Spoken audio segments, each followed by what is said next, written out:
नमस्कार दोस्तों। तो आप सभी का मेरे चैनल टीच वर्ड पर स्वागत है। तो आज का ये हमारा 17वां क्लास होने वाला है दोस्तों, जिसमें हम टेस्ट सीरीज को कवर कर रहे हैं, जो आपके छत्तीसगढ़ पुलिस भर्ती के लिए मोस्ट इम्पोर्टेंट साबित होने वाला है, क्योंकि इसमें हम छत्तीसगढ़ सामान्य अध्ययन के बारे में हम कवर कर रहे हैं फ्रेंड्स, जिसमें मैं आपके लिए 20,000 प्लस एमसीक्यू को इसमें मैं शामिल किया हूँ।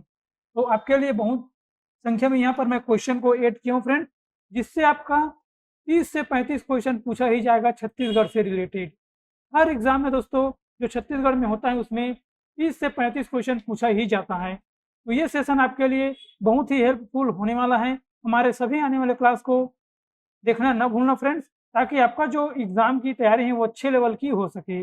और आपसे यही रिक्वेस्ट है फ्रेंड्स, अगर आप मेरे चैनल पर नए हैं तो जरूर सब्सक्राइब कर दीजिएगा। तो बिना टाइम वेस्ट किए चलते हैं हम अपने टॉपिक की ओर।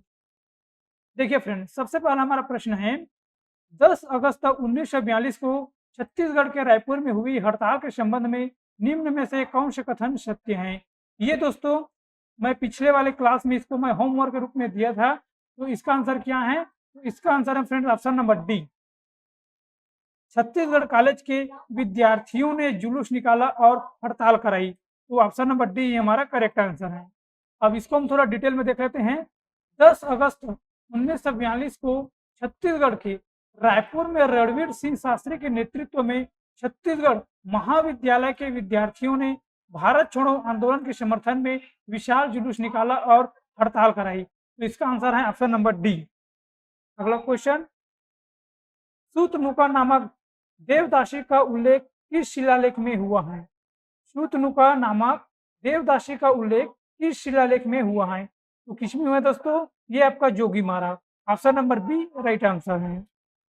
देखिए, सूतनुका नाम देवदासी का उल्लेख जोगीमारा गुफा में स्थित जोगीमारा शिलालेख में हुआ है, जहां देवदत्त नामक नर्तक एवं सूतनुका नामक नर्तकी के प्रेम गाथा का वर्णन मिलता है। अगला है, सरबपुरी राजवंश के किस राजा ने स्वर्ण मुद्राएं प्रचलित की थी? सरबपुरी के जो राजवंश थे वहां के राजा ने स्वर्ण मुद्राएं प्रचलित की थी। तो किसने की थी फ्रेंड? तो ये आपका प्रसन्न मात्रा। ऑप्शन नंबर डी ही राइट आंसर है। सरबपुरी राजवंश के राजा प्रसन्न मात्र के द्वारा स्वर्ण मुद्राएं प्रचलित की थी। ये स्वर्ण मुद्राएं गरुड़ चक्र शंख युक्ति भी थी। अगला है, छत्तीसगढ़ में कहां से प्राचीन थिएटर के अवशिष्ट मिले हैं? छत्तीसगढ़ में कहां से प्राचीन थिएटर के अवशिष्ट मिले हैं? ये दोस्तों आपका रामगढ़ में मिले हैं। ऑप्शन नंबर सी ही करेक्ट आंसर है। छत्तीसगढ़ में रामगढ़ जो सरगुजा जिले में पड़ता है, उसकी पहाड़ी में स्थित जोगीमारा गुफा में प्राचीनतम थिएटर के साक्ष्य मिले हैं, जो मौर्य काल से संबंधित हैं। अगला है, छत्तीसगढ़ में तुरतुरिया किस ऋषि के संबंध में थे? छत्तीसगढ़ में तुरतुरिया किस ऋषि से संबंध है? ये दोस्तों आपका वाल्मीकि से संबंध है। ऑप्शन नंबर सी हमारा राइट आंसर है। इस राज्य की प्रमुख रामायण कालीन स्थल तुरतुरिया वाल्मीकि आश्रम से संबंधित है, जहां भगवान राम के पुत्र लव कुश का जन्म हुआ था। वर्तमान में यह स्थान बलौदा बाजार भाटापारा जिले के अंतर्गत आता है। अगला है, रायपुर षड्यंत्र केस के नायक कौन थे? रायपुर षड्यंत्र केस के नायक कौन थे दोस्तों? ये था आपका Shri Parshuram Soni. Option number D ही करेक्ट है।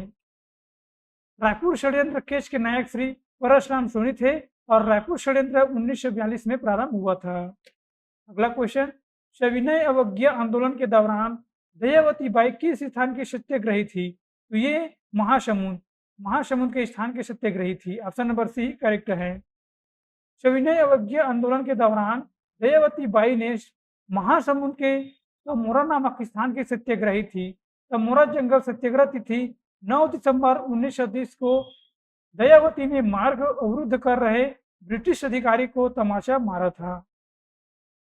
अगला क्वेश्चन, छत्तीसगढ़ का प्रथम मजदूर आंदोलन कहाँ हुआ था? तो ये दोस्तों आपका राजनांदगांव में हुआ था। कहाँ हुआ था? राजनांदगांव में। छत्तीसगढ़ का प्रथम मजदूर आंदोलन सन 1920 में राजनांदगांव में हुआ, जिसका नेतृत्व ठाकुर प्यारेलाल सिंह ने कर रहे थे। महाभारत के अनुसार छत्तीसगढ़ प्रदेश के किस ऐतिहासिक स्थल का नाम रत्नावलीपुर था? तो ये आपका रतनपुर। ऑप्शन नंबर डी ही सही है। महाभारत के अनुसार छत्तीसगढ़ प्रदेश के ऐतिहासिक स्थल रतनपुर का नाम रत्नावलीपुरी था। इसे मणिपुर के नाम से भी जाना जाता था। मोरध्वज एवं उसके पुत्र ताम्रध्वज की यह राजधानी भी रही है। अगला है, सन 1947 के पूर्व छत्तीसगढ़ में प्रमुख परागणों एवं जमींदारियों की संख्या क्या थी? ये हमारा परागना है और ये हमारे जमींदारी है।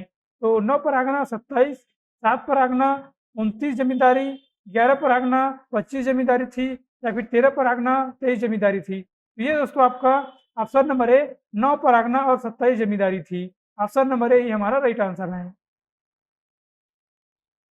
वर्ष 1947 के पूर्व छत्तीसगढ़ में प्रमुख परागणों एवं जमींदारियों की क्रमशः संख्या 9 तथा 27 थी। वर्तमान में छत्तीसगढ़ में 23 जनपद और 5 संभाग हैं। अगला है, किस कलचुरी राजा ने बस्तर के छिंदक नागवंश के राजा सोमेश्वर को पराजित किया था?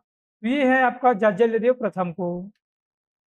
जाज्जल्यदेव प्रथम 1095 से 1120 ईस्वी में बस्तर के छिंदक नागवंशी शासक सोमेश्वर देव को पराजित किया था। अगला है, मराठा काल में सेवई का क्या अर्थ है? तो मराठा काल में फ्रेंड्स जो सेवई का अर्थ है वो आपको अर्थदंड या जुर्माना से अर्थ है। मराठा काल में सेवई एक कर था जो अर्थदंड या जुर्माना के रूप में वसूला जाता था तथा यह कई अस्थायी करों का समूह का नाम था। बिक्री कर जिसे शायर कर भी कहते हैं, गैर कृषकों से लिया जाने वाला कर जिसे पंडरी कहते हैं, और अर्थदंड या जुर्माना लेते हैं उसको सेवई कहते हैं, और ग्राम प्रमुख यह एक पद है जिसे गौटिया भी कहते हैं। अगला है, कौन सी गुफा चूना पत्थर गुफा है जो कांकेर चूना पत्थर बेल्ट पर गठित है? तो ये आपका कोटमसर गुफा। कोटमसर गुफा ये हमारा सही आंसर है, ऑप्शन नंबर डी। कोटमसर गुफा चूना पत्थर गुफा है जो कांकेर चूना पत्थर बेल्ट पर गठित है। अगला है, बस्तर के 1910 में भूमकाल विद्रोह में कौन सी रानी शामिल हुई थी? तो ये आपका स्वर्ण कुंवर शामिल हुई थी।